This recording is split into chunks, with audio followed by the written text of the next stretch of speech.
Hello and welcome to the next edition of my podcast. Today I'm absolutely delighted to be joined by BBC journalist Simon Stone. Simon's been excellent in covering Wigan Athletic's story. So Simon, first and foremost, can you introduce yourself? Hi, I'm very pleased to be here and keep up the good work. Yeah, Simon Stone, BBC. I'm a football reporter, but also got connection to Wigan because we used to, still do in a way, go and watch them a little bit in the Premier League and when they got relegated out of the Premier League. So, it's a story close to my heart, I have to say. Absolutely, and obviously you've been covering this story since the very beginning, since the 1st of July. The first thing I'd like to ask is, was there any kind of indication on a media standpoint that this was going to happen? Well, funnily enough, I got a call or a text message from a colleague at the weekend before it happened, saying he'd heard a rumour to this effect. And we checked it and nobody knew anything about it. And then I got a call on the Tuesday to say something might be happening on the Wednesday. And then it all kind of unravelled on the Wednesday, really. So we kind of knew a little bit without being absolutely certain. Obviously, with a story like this, you couldn't speculate. You would have to be accurate. And it was almost one of those where you were sad that the information proved to be correct, but it was correct, and Wigan have ended up in the situation that they've ended up in. In all your years of being a sports journalist, is this one of the weirdest situations you've ever seen? I think in football, you're used to the unexpected happening, but this is certainly unexpected. I can't imagine there has ever been a situation like this. I mean, the strands of it are just almost too mad to be believed. And then there was all the speculation that came out after it. And, that was kind of fueled by people in senior positions within the game who really should have known better. But it's quite possible we'll never truly get to the bottom of what's happened. And it's also possible that the truth is more mundane than some of the stories that have come out about it. And I guess the issue is for Wigan Athletic and for the administrators and for the people who care about the club is to get over the next, what we're talking about, the next 3-4 weeks and get a new owner in and see where the club is then and try and move forward.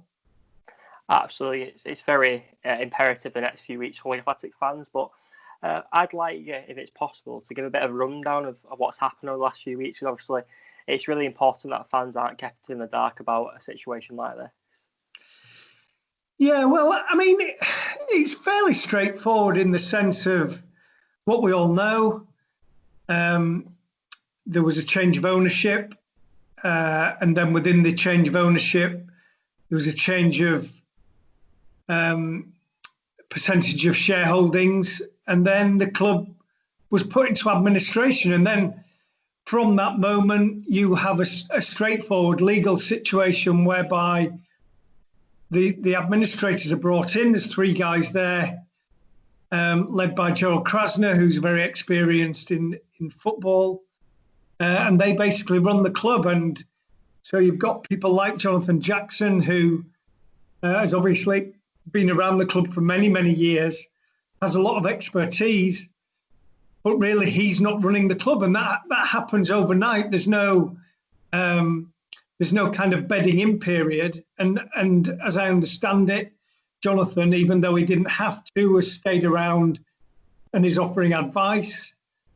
But the administrators don't have to take it, and the administrators are looking at this situation from a very, very different position to, hey, Jonathan would, or somebody as director of football might, or Dave Whelan, for instance, because there's no emotion involved here. They've got to generate the resource, A, to run the football club until the end of the season, or at least until a new owner is in place, and also to realise assets within the club on behalf of basically the creditors. And the creditors in this instance are not that extensive, but the players are creditors, the players are owed money. So their job is to realise assets. And that, for all people might say, well, don't sell that player because he can help us win, or don't sell that, it's not a good price. If someone comes in offering an amount of money for a player, then the administrators have to look at it. And if the deal makes sense from a financial point of view, not necessarily a football one, the chances are they've got to accept it. Absolutely, that was actually my next question. Do you think in a time like this, players will go for prices possibly under their market value? Well, football being football, you wouldn't be doing your job properly if you weren't trying to get good players from other clubs for less than the market value. I mean, that is just straightforward business ethic. And while there's a lot of sympathy out there for Wigan, there are also competing clubs. There's 23 clubs competing against them in the Championship, and 70 clubs in the EFL. If we take out Bury, I mean, even after the Bury situation last year, there was sympathy for the supporters at Bury, but not a lot of sympathy for Bury itself. And that's the way football is, I'm afraid. It's, fans love their club. They want their club to succeed more than anything else. But if you're running a rival club, you're trying to gain an advantage over everybody else. And if that means going to a club that's in distress, which Wigan are, and if that means bidding low to get good players, that's what you'll do. And that is a sad reality of administration. It's one of the necessary evils. In terms of Wigan's administration, it is mandatory that the EFL impose a 12-point deduction. It is widely been reported that Wigan have put an appeal. What are your thoughts on that? And obviously, what is the process for a 12-point deduction appeal? Well, I mean, it doesn't happen very often, and Gerald Krasner said it was on force majeure, and that's got to be on the grounds that it was, you couldn't have foreseen what was going to happen. Now, that will be, in truth, a very difficult argument to support, because the person who put the football club into administration was the owner of the football club. Now, the owner of the football club was passed as past the Football League's owners and directors test by the Football League. I suspect one of the arguments that will get used is that the owners passed someone as fit and proper who wasn't fit and proper, which can be shown by his actions. Now, whether that is a sustainable argument, I don't know. That is for the lawyers to decide on appeal. But there's no doubt that it was the owner of Wigan Athletic that put Wigan Athletic into administration. It's a very difficult argument. I suppose the one thing I would say is that everybody connected with Wigan Athletic will hope that results go the right way for them on Wednesday. That will mean that they don't actually have to go through with the appeal, because that would be the best scenario for Wigan would be to not finish in the bottom three with a 12-point deduction, so you don't have to appeal, because obviously the appeal itself is going to cost money that the club could do with spending in a different area. Absolutely, and Wigan fans will be hoping that it is decided on the field rather than off the field. But is there an outside chance that this year's 3 teams that get relegated is actually decided by lawyers? Well, I've done a piece on the BBC website which precisely points that out. But I just think that the situations that are surrounding Derby County and Sheffield Wednesday to do with their ground sales, I think they're different to the situation that Wigan find themselves in. And the issue around, for instance, Sheffield Wednesday, is that if the commission comes back, say the commission came back today with a verdict, well, Sheffield Wednesday have the right of appeal, just the same as Wigan had the right of appeal for the 12-point deduction. So Wigan's appeal's not been heard yet. So if Sheffield Wednesday have got a right of appeal to something that was made public now, today, this minute, well, how long is it going to take for the appeal to be heard? Because Wigan's appeal's not been heard, and I'm led to believe it's not going to be heard until right at the end of this month. So you're looking at middle, back end of August, and the league season has to end at some point. Now, obviously, it's the last league games tomorrow, but then you've got the playoffs, and actually, administratively, the end of the season is when the EFL has its AGM, which I'm led to believe is going to be in the middle of August. So the question that I would ask is, even if Sheffield Wednesday get a points deduction today, and there's no guarantee that will happen, but if it did, then when will the appeal, inevitable appeal, I would say, be heard? And I'm not sure it will be heard in time for any punishment to be activated this season. There is a difference with Wigan. The punishment has been activated. It is a 12-point deduction. They are appealing against it. The appeal is going to be heard at the end of this month.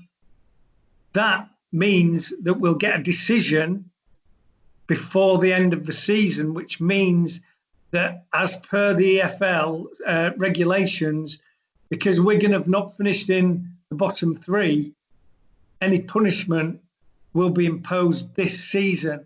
So I think if Wigan end up in the bottom three after tomorrow night's games, they have to hope that they, on appeal, can reduce or get rid of this punishment. Is there a good possibility that obviously an appeal could see a reduced in the 12 points? Because obviously 3 points may not seem a lot, but that could be the difference between League One football and Championship football next season for Wigan Athletic. Yeah, that's correct. I'm just not sure there's precedent for it. I'm not sure what you would argue, and I'm not actually sure that Wigan are contesting the actual size of the punishment, contesting whether the punishment should have been imposed in the first place. I don't know how you could reduce the punishment. It feels like an easy option to me. I think legally, I'm not sure on what basis you would be able to argue that. Yeah, and it is a very difficult situation. But on a final note, what do you think is the next couple of weeks going to have in store for Wigan? I know today's been the final day where the preferred bidder will possibly get announced later this week. What do you think is going to happen over the next couple of weeks?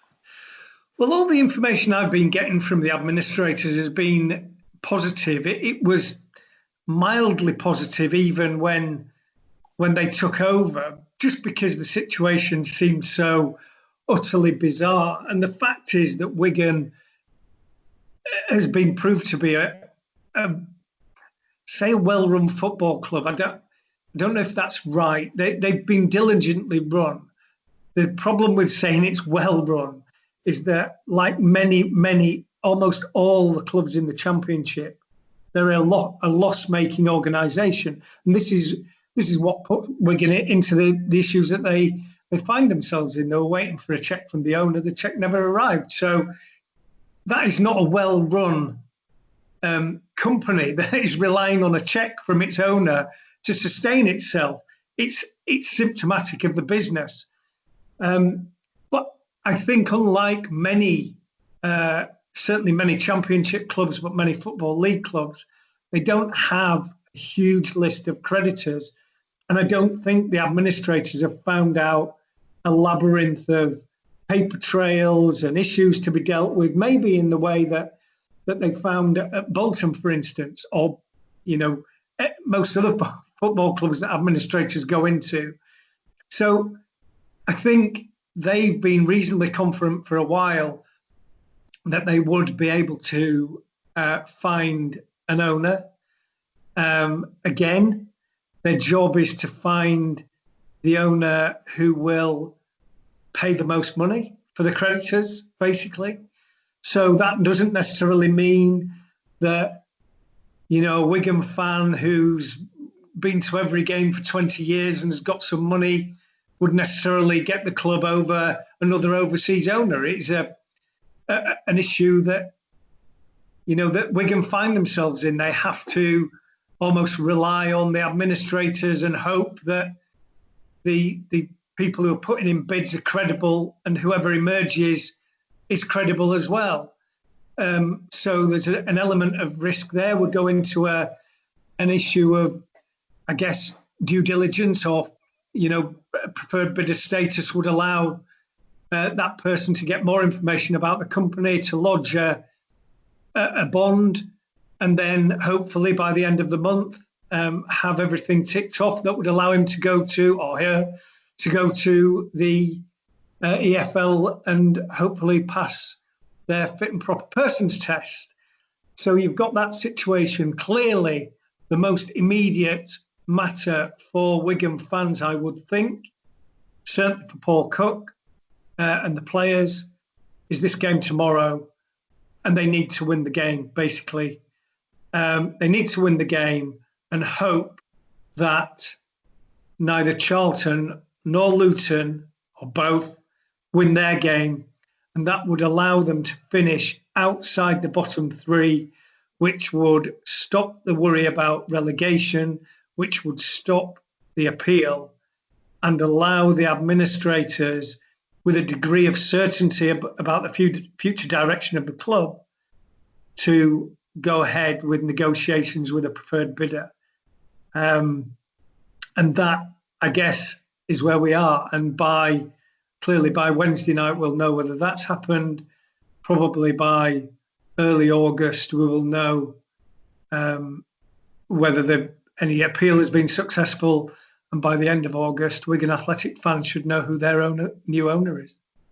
Absolutely. It's going to be a really, really interesting few months for every Wigan fan, staff member and player. Simon, I'd like to say a massive thank you for coming on the podcast today. You've been absolutely outstanding. I've learned some new things in this last 17 minutes, and I'm sure it'll be very helpful for the Wigan fans in learning more about what the next few weeks will entail. And obviously, the point reduction, I know that's been quite a grey area, because it is quite difficult to understand. You've been an excellent sports journalist for many years now, and I imagine it's probably been a little bit difficult for you to even get your head around. So it's been excellent to have you on, and I'd like to have you on again in the future if that's something we can sort out. Hopefully in happier times. Absolutely. Anyway, if you want to follow Simon, I'll put his link on Twitter in the description too, because his stories on the case are really great, and it'll keep you informed outside of these podcasts too. So I'd definitely give Simon a follow. So thank you so much for watching, and I'll see you guys for the next one.